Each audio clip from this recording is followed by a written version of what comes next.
action, yo YouTubers, is a quick talk about why I use gauge 8 strings. Okay? It's nothing to do with like gauge 8 strings are thinner and they're easier to bend and all that kind of stuff, right? Honestly, if you can play I can play an acoustic guitar with, you know, with steel strings and you know, get into bend. It's like you do weight training, you get stronger and stronger gradually. It's the same with bending strings. You just get stronger and stronger. Everyone can develop strength in the fingers to bend strings, even if they're gauge 12 or whatever, right? Now, here's the explanation. The strings on this guitar, right? This, you know, the new guitar I just bought. I'm still using the old strings what were on it when I bought it, right? Which I assume are 10 to 46 gauge, right? I'm used to playing 8 to 38, any balls usually, right? But these are D'Addario 10 to 46. I'm not sure what, you know, genre or whatever category of strings they're called or whatever, you know, they're metal or whatever, I don't know. But they're really good strings, man. I'm learning that they're actually better than any balls. They don't rust as easily and all that kind of stuff, you know. I've just been using them, like Asperger's kind of thing. I've been using any balls for years and years, and I just didn't want to change, you know what I mean? It's just the way it is, isn't it? You know, we eat the same meals every day and all that kind of stuff, and wear the same clothes for, you know, how many videos you watched of mine on YouTube and you've gone, oh, on this video, but he's posted like 3 or 4 videos in a month, like, and he's still wearing the same t-shirt. You know, it does happen. Right, but anyway, let's get back to the thing, right? Very simple logic explanation, right? These are the gauge 10 strings, 10 to 46 that were on it, right? Now, one thing, the reason I prefer gauge 8, right? The main reason is like when you put your hand on the whole fretboard, the thicker strings, the wound strings, on a set of gauge 8s to 38, the balance between the thinness of the high E string and the low string, E string, there's a kind of balance and they're all proportioned perfectly. When you put your fingers across them, there's just a weird proportion. I don't know, it's just something I'm really familiar with. It's very delicate, right? You've got to do it yourself, use different guitars with the different strings and all and so on, right? And because I'm used to playing 8s, right, it's not these the unwound strings. Look, because like, I'm not plugged in, by the way, I'm just doing this acoustically, right? Now that's a gauge 10 string and I can get quite high, like, you know. Yeah.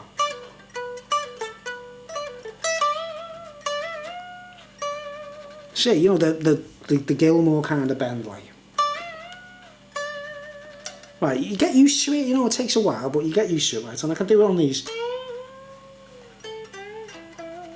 Right, so the bending, it's all there. I can get used to that. I could develop the strength, and obviously with the strings being thicker, they last a bit longer, right? That's the main thing with the heavier strings, right? Especially with these, you know, like. So I balance them so they move backwards as well. Right, which puts a lot of pressure on the strings and they can snap harder. You can do a gig with brand new strings and snap a string straight away, you know what I mean? That's happened to me once, right? You've got to make sure your strings are stretched, right? Or have a spare guitar to pick up. I don't usually have a second guitar to pick up when I play, right? But anyway, these have still got the 10s on, right? The 10 to 46 now. Now, if I was doing stuff, say, now the problem is that with the tremolo being floating, right?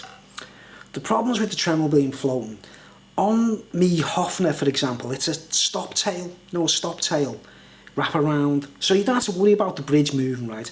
On me Yamaha Stratocaster, the one I used in a recent video doing the Pink Floyd song, the whammy bar is floating on that as well. I set it up so it's just floating off the surface, you know, because the gauge 8 strings, I take one of the springs out and make sure the tension's just right, you know what I mean? And then I can move that backwards as well, right?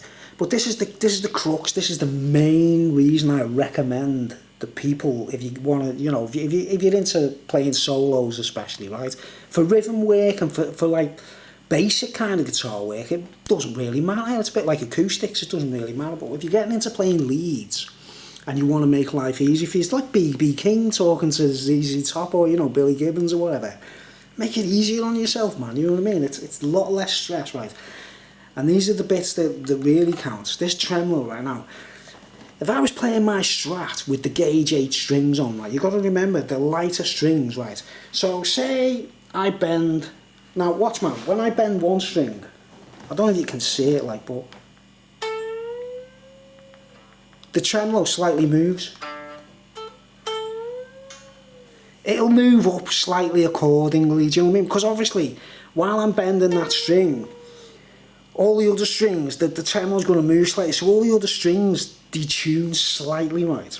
Now, on gauge 8 strings, because the tension's less, right, you bend the strings and that bend doesn't actually happen. It's because the strings are finer, right? So I'm going to give you an example. This is a typical move in a guitar. You go,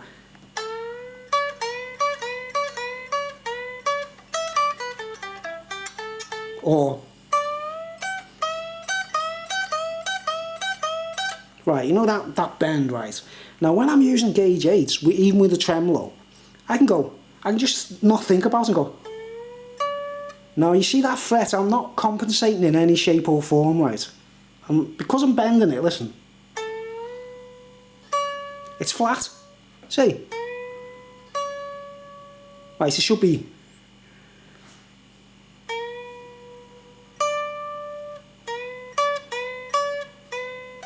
See, I've got to compensate to sharpen that. Right, listen. Listen how flat it is when I don't compensate. Because the whole tremolo's moving down because of the thickness of that string. It's too heavy. Right, if these were finer strings, it wouldn't move the tremolo as much. And it's only a tiny minute, listen. It's only a tiny minute amount of flatness, isn't it? But it's still flat, isn't it? Instead of, I'll compensate.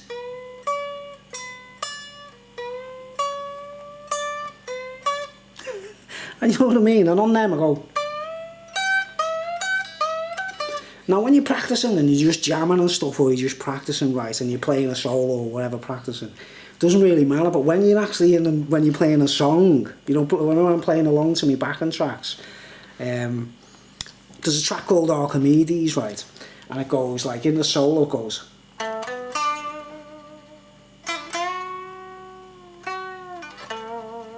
and then it goes. Now you see how flat that is? I'm used to going, it's a long thing, I usually go, it's quite like a, you know, an important little movement in the whole thing. If people pay attention, I don't know, I don't care, right? But you see how flat that is? Listen.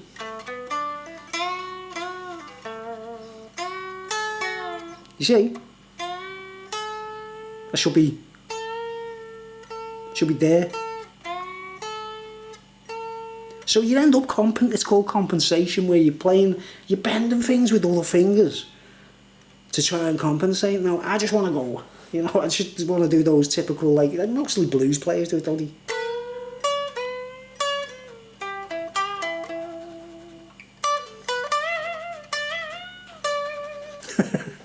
Right, so that's my main reason, guys. That's the simplest thing, right? The other reason is I hate the thickness of these strings. They feel like I'm playing a bass.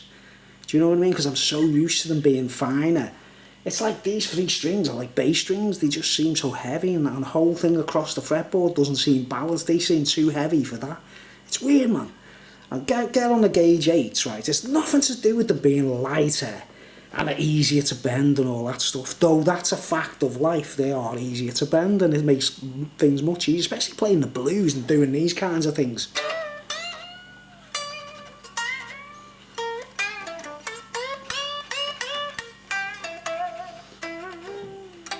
You know, excessive blues bends, you know what I mean? Most jazz players don't bother with bends. That's why most jazz players use very heavy strings. They very rarely bend strings. It's a jazz code, isn't it? You know, so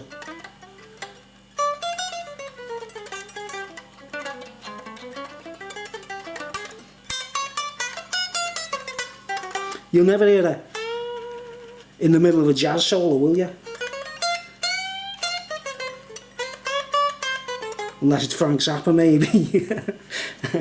So there you go, guys. I've just explained the reason why I use gauge 8s That's the main reason, that bend, and that's just one example. I could be doing other different notes and the same thing's happening, and the whole thing's going down a step, you know what I mean?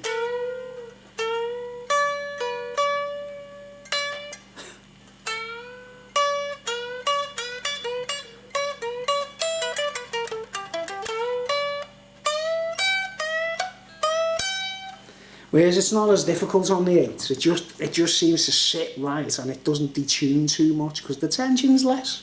There's less tension on the channel as you bend the string. Obviously, let's see if I can get that on camera. When we bend the string, it goes up. Yeah, you can see it move. Well, you know.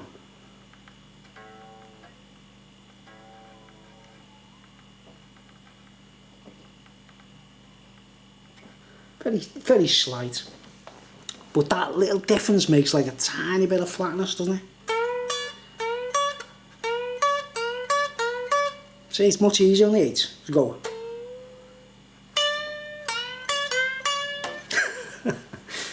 Right, so there's my advice, guys. I don't know if anyone plays those kinds of solos, those kinds of blues licks, like, but if you're going to use these kinds of strings, and this kind of setup is more geared for like the Satriani kind of thing, because I don't know if Satch does that much, you know that.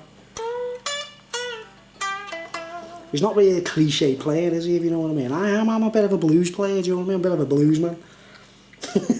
Always got the blues, man. But yeah, that's why I use. So I'm going to be doing the next video. I'm going to be doing very interesting, guys. I'm going to be taking these strings off. I'm going to waste them. I've been trying to snap the strings on purpose. I can't, right? So I can change them for 8s.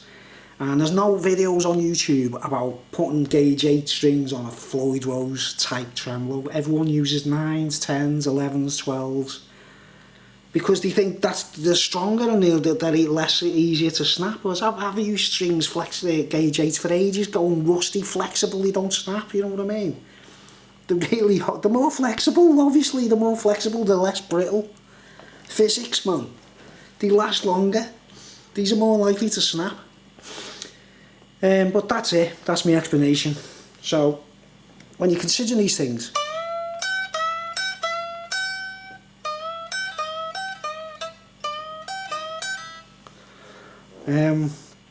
yeah, so the next video will be when I've snapped one of these strings, or when I wore them out properly, like. I'll be taking the spring out the back and trying to set it up to make it float properly with gauge 8s, and see how versatile it is with a set of gauge 8s on, you know what I mean? Because no one, check YouTube, man, check it, man. Go through every Floyd Rose type tremolo thing, right? And try and find anyone talking about using gauge 8s, man. They just don't exist. Because I'm the first.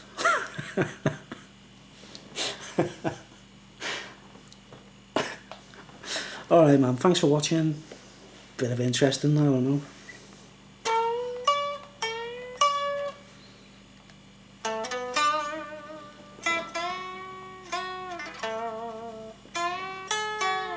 See, because it's a long one, it's just not happening, is it?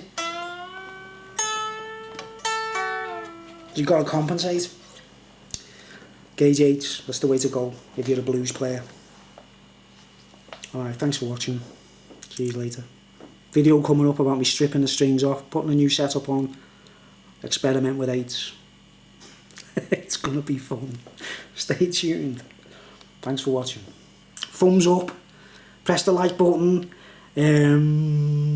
PayPal donations, if I put the thing there. I keep putting the PayPal, me PayPal link in me comments, and no one donates nothing anyway, so forget about it. But anyway, thanks for watching. Stay happy.